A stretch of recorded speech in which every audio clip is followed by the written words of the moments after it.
नमस्ते। आज हम एक ऐसे ग्लोबल हेल्थ क्राइसिस की बात करने वाले हैं जो दुनिया भर में करोड़ों लोगों को चुपचाप अपनी चपेट में ले रहा है। हम बात कर रहे हैं मोटापे की, एक ऐसी कंडीशन जिसे देखने और मैनेज करने का हमारा तरीका अब पूरी तरह बदल रहा है। तो चलिए सीधे आंकड़ों से ही शुरू करते हैं।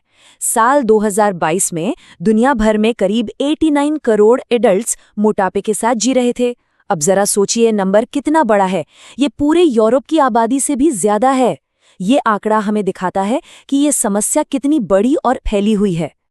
और हाँ, अगर कोई ये सोचता है कि मोटापा सिर्फ अमीर देशों की प्रॉब्लम है तो ये सोच अब पुरानी हो चुकी है। सच तो ये है कि ये महामारी अब भारत और चीन जैसे निम्न और मध्यम आय वाले देशों में कई ज्यादा तेजी से बढ़ रही है। मतलब ये हमारी पुरानी समझ को पूरी तरह से चुनौती दे रही है। तो हमारे पहले हिस्से में आइए इन आंकड़ों की गहराई में उतरते हैं और समझते हैं कि ये महामारी असल में कितनी बड़ी है। लेकिन ये सिर्फ नंबर्स की कहानी नहीं है। इन आंकड़ों के पीछे एक बहुत बड़ी कीमत छिपी है। चलिए अब समझते हैं कि मोटापे का असली असर वजन के कांटे से कहीं ज्यादा गहरा क्यों होता है। सोचिए, मोटापा अकेला नहीं आता, वो अपने साथ कई और गंभीर बीमारियां लेकर आता है। जो इंसान मोटापे से जूझ रहा है उसके लिए दिल की बीमारी, स्ट्रोक, टाइप 2 डायबिटीज और यहाँ तक कि कुछ तरह के कैंसर का खतरा भी कई गुना बढ़ जाता है। ये बिल्कुल एक चेन रिएक्शन जैसा है। और इसका असर सिर्फ एक इंसान तक ही नहीं रुकता, ये एक पीढ़ी से दूसरी पीढ़ी तक पहुंच सकता है। अगर माँ मोटापे से ग्रस्त है तो इसका सीधा असर बच्चे की सेहत पर लंबे समय तक पड़ सकता है। इससे आने वाली पीढ़ी में भी हेल्थ प्रॉब्लम्स का खतरा बढ़ जाता है। अब जाहिर है, जब सेहत पर इतना असर होगा तो अर्थव्यवस्था पर भी तो बोझ पड़ेगा, है ना। मोटापे की वजह से हेल्थ केयर का खर्च बढ़ता है, काम करने की क्षमता यानी प्रोडक्टिविटी घटती है और इन सब का सीधा असर किसी भी देश की इकोनॉमी पर पड़ता है। इन लागतों को ठीक से समझने पर काम चल रहा है ताकि सही समाधान खोजे जा सके। लेकिन इतनी सारी चुनौतियों के बीच अब उम्मीद की एक नई किरण भी दिख रही है। अब तस्वीर बदल रही है।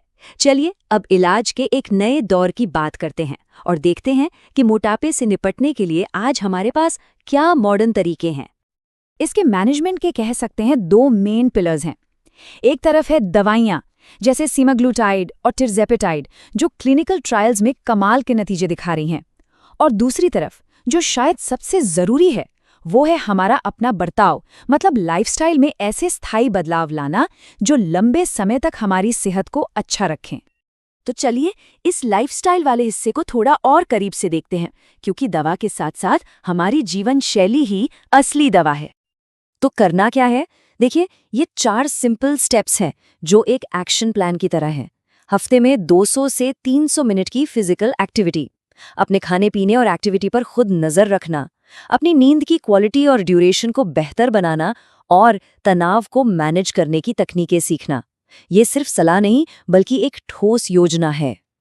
अच्छा, तो ये तो हुई व्यक्तिगत कोशिशों की बात, पर जब समस्या इतनी बड़ी हो तो दुनिया मिलकर क्या कर रही है, आइए देखते हैं।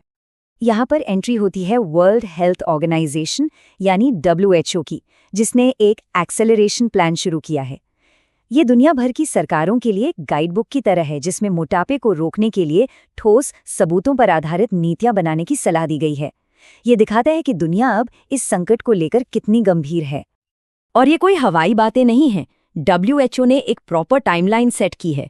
जैसा कि हम देख सकते हैं, 2030 तक मोटापे की बढ़ती दर को रोकने का एक साफ लक्ष्य रखा गया है और इसके लिए एक पूरा रोड मैप भी तैयार है।